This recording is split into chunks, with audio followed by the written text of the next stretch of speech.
Presented by EP Films Bhojpuri।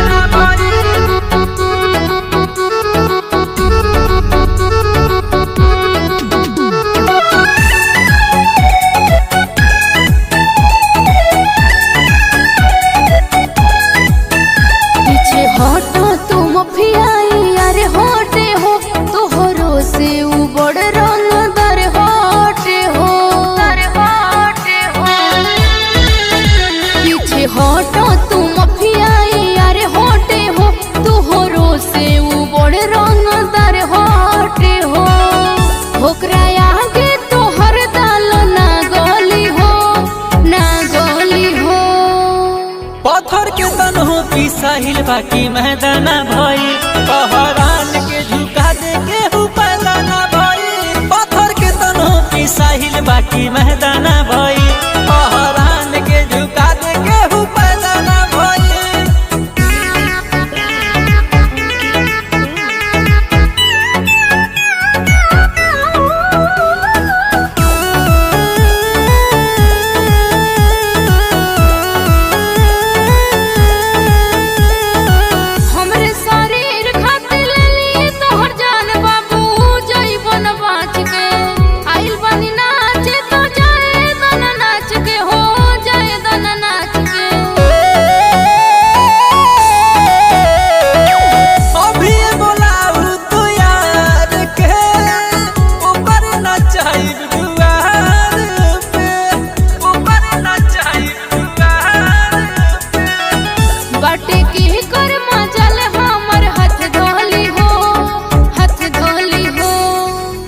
पत्थर के तनहो पिसाहिल बाकी मैदाना भई कहरान के झुका दे केहू पैदाना भई।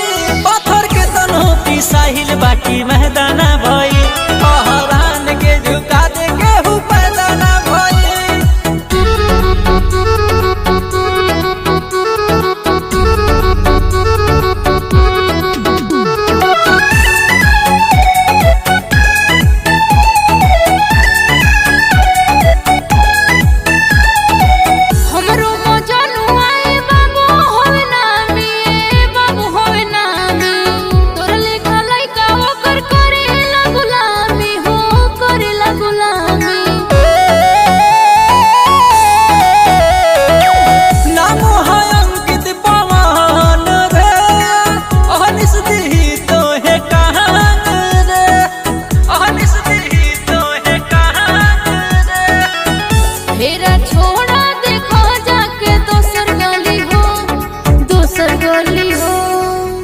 पत्थर के तनहो पिसाहिल बाकी मैदाना भई।